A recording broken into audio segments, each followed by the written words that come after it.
Far across space, in a frozen land that never sees the sun, light is currency, and the poor live in darkness. One woman will merge into the matrix and alter the planet's rotation to bring light to everyone, if the enforcers don't stop her first. Forging an alliance with the most powerful AI, she will bend nature to her will, with the help of one man who has been sent to kill her. Checking tours on both interior and exterior of the property and log findings. Inventory check for sources on the property.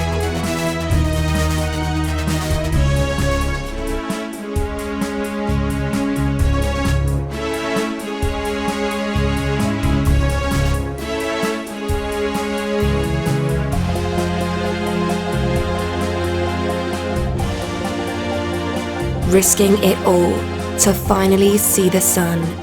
Hemispheres by Mark Everglade. Cyberpunk is back. Available on Amazon.com from Rock Hill Publishing. Hi, this is Mark Everglade, and we're going to be reading from Hemispheres today. Hemispheres is a cyberpunk space opera novel produced by Rock Hill Publishing, the owner James Hill, and my editor Athena Paris. Chapter 1 is always a good place to start.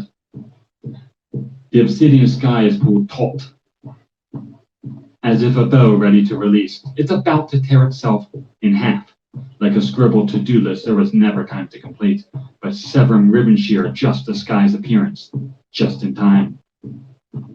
Now the doughy clouds are stretched fonts detailing the day's headlines, fading like the events into wispy nothingness. The jaundiced light of languishing fireflies flickers through a jar beside his bed. He projects the universe on his ceiling, counts the stars through his virtual heads-up display. Raising his hands, he zooms and frames Glycine 581G between them. Half of the tidal-locked planet is enveloped in darkness, and half is baking in eternal sunlight. Studying the uneven distribution of light, he swipes the entire display away in frustration.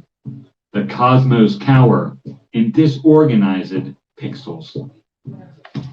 Come, let us dream of the future. His eyebrows raised twice to replay the recording. Her voice plays through his oral implants as if each word is a polished pebble, gathering into a heavy feeling in his stomach. What future? He murmurs as another alarm rings. Late. Rushing out to the station, a hard panning of whoosh crosses his ears as an Airbus zooms along his left, his right, his left side again. The back of the Airbus ruffles his clothes and vanishes down the tube. He jostles, catching his last jar of fireflies before it breaks. Film strips of sepia memory rip at either periphery, while the air compression fires another round of passenger cabins back and forth.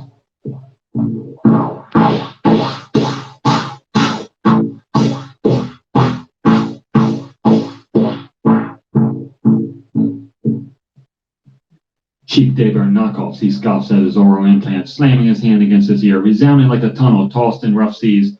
Severum excels at anger management, but he has no employees to delegate it to, so he pops a neuromod, purchasing another recycle bin for his emotions.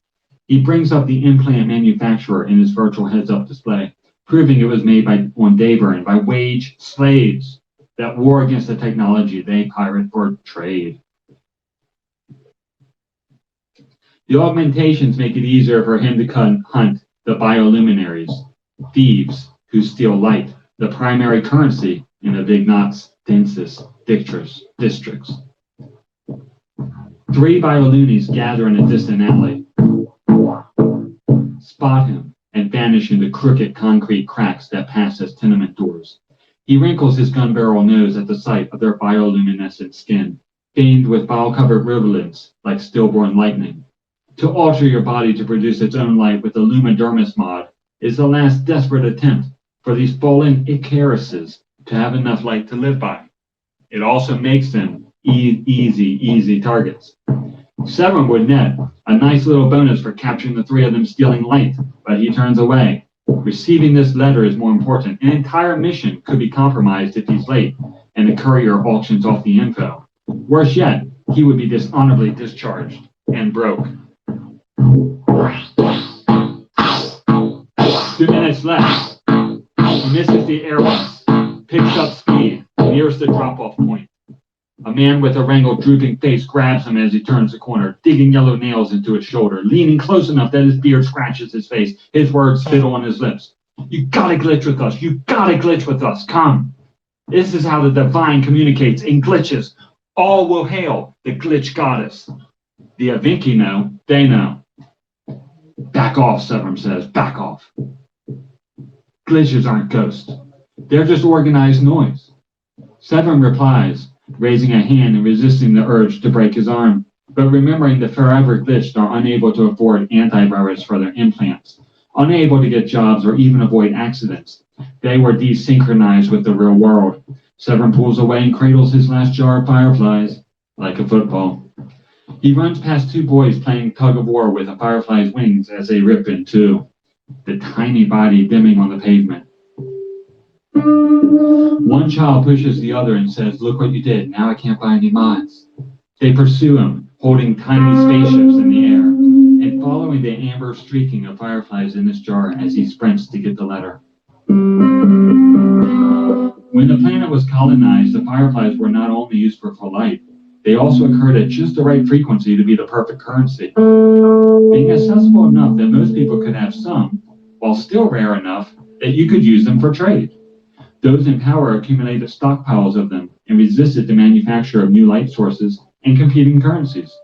Soon, fireflies became the only legal method of producing light on a big knot, even fires being outlawed. Buzzing and the smell of seared flesh fill the air. Fort Lux blurring as he moves past. The forever glitch tear at the electric fence to get at the sterile fireflies being cloned within. The charge knocking them back across the street. A metal security bird lowers its air angle of attack and soars towards the youngest ones, but hits the face instead. The boys applaud the fireworks and shake off the sparks. A siren grows in intensity to warn them the security gate is recharging. They climb up the fence. Severn stops. The shortest boy won't be able to climb up before it recharges. He checks the time, a minute to spare. Too risky. Too risky. He needs the letter, but the deafening siren is nearing full charge, and he worries for the boy. He draws a utility knife and activates it. The heat of its red glow flushing his face, and rushes to the boy's aid, pulling him down by his belt, cutting a hole in the fence, shoving him through the port entrance. You're on your own, kid. You're on your own here for a day. One felony's enough. You'll make it. You know, I had to grow up just as fast as you. You'll make it, Severn says.